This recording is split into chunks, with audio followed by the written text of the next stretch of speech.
नमस्कार. 8 दिवस काम काम काम आणि काम. तर आज आहे शनिवार. मला खूप कंटाळा आलेला आहे. तर मी आज चाललेली आहे डोंबिवलीमध्ये सर्वेश हॉलला लागलेला आहे एक्झिबिशन. त्या एक्झिबिशनमध्ये काय काय आहे नवीन ते बघण्यासाठी. कारण माझा तर तिथे स्टॉल नाही आहे, पण बाकीचे जे स्टॉल लागलेले आहे तिथे काय नवीन आहे. आता गणपती येत आहे, त्याच्यासाठी नवीन वगैरे काही आहे का ते सगळं बघण्यासाठी आणि वेगळं काय बघायला मिळते, काय घ्यायला आपल्याला मिळते.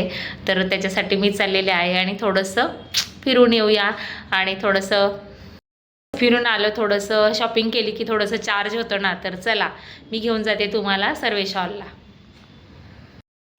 हे जे एक्झिबिशन आहे हे शनिवार रविवार म्हणजे 2च दिवस, आजचा आणि उद्याचा दिवस आहे. तरी आतमध्ये गेल्यानंतर इतके सुंदर असे कानातले वगैरे होते एंट्रीलाच, आणि छान अगदी मोत्याचे, डायमंडचे खूपच सुंदर असे कानातले होते. आणि ह्या ज्या सगळ्या वस्तू होत्या वुडनमध्ये होत्या, सगळ्या लाकडी आणि छान हाताने पेंटिंग केलेलं होतं. आणि हे सगळे हँडक्राफ्ट केलेले वुलनचे सगळ्या वस्तू होत्या. आणि छान अशा बांगड्या वगैरे, छान वेगवेगळे दागिने. आणि हा सिंधू उद्योग स्टॉल आहे, म्हणजे अंकिता वालावलकरचा. आणि इथे पण खूप छानच अशा साड्या होत्या, सिल्क आणि कॉटनच्या पण साड्या होत्या. आणि एक्झिबिशनमध्ये 4-5 तर हे हँडक्राफ्टेड वस्तूंच्याच स्टॉल होते. आणि छान आहे, फुलं वगैरे खूपच नवीन काहीतरी तिथे बघायला मिळालं. आणि इथे मी मस्त असा गजरा मोगऱ्याचा घेतला, खूपच अगदी ओरिजिनलच वाटत होता तो गजरा. मग मी घेतला आणि अगदी गणपतीला जास्वंदीच्या वगैरे कंठ्याही त्यांनी बनवलेल्या, आणि छान किचन वगैरे असे त्यांनी ह्याचे उलनचे बनवलेले, खूपच सुंदर होते. आणि ह्या स्टॉलवरती लाडू वगैरे, चिवडा विकायला होता आणि कोल्हापुरी मसाला विकायला होता त्यांच्याकडे. तर त्यांच्याकडनं मी एक कोल्हापूरचा मसाला घेतला छान असा. आणि त्या ज्या ताई होत्या त्या बदलापूरवरनं आलेल्या. इथे बरेच लाकडी खेळणी वगैरे होत्या.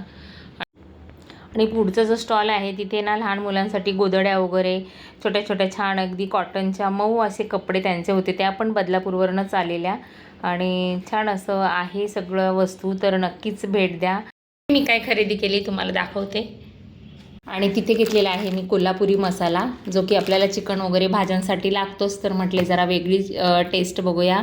आणि हे जो मॅडम होत्या त्यांचा स्टॉल त्या बदलापूरवरनं आलेल्या.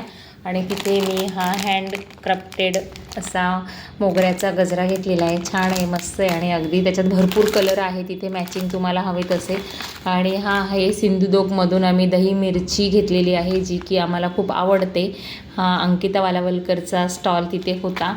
आणि छान असं किचन घेतलेलं आहे मी एक चावीसाठी. आणि आता रक्षाबंधन येत आहे तर मला राख्या पाठवायच्याच आहे, तर बाहेर न घ्यायच्या, तर म्हटले चला इथेच घेऊया. आणि छान असे कानातले घेतलेले आहे मोत्याचे. आणि अशा पद्धतीने मी थोडीशी शॉपिंग तिथे केलेली आहे. आणि छान वाटतं त्यांना, एवढा खूप मेहनतीने ते सगळं करत असतात. त्या सगळ्याची ऑर्गनाईज करायला जवळजवळ 15-20 दिवस जातात, मला माहिती आहे. कारण माझा स्टॉल मी लावते त्यावेळेला किती गडबड होते, आणि ते सगळं भाडं वगैरे असतं त्याचं, तर ते पण काढायचं असतं. तर नक्कीच वेळ मिळाला तर तुम्ही व्हिजिट करा. आणि ज्या छोट्या उद्योजिका आहे त्यांना नक्कीच मोटिवेट करा. तर चला भेटू अशाच एका नवीन व्हिडिओबरोबर. बाय.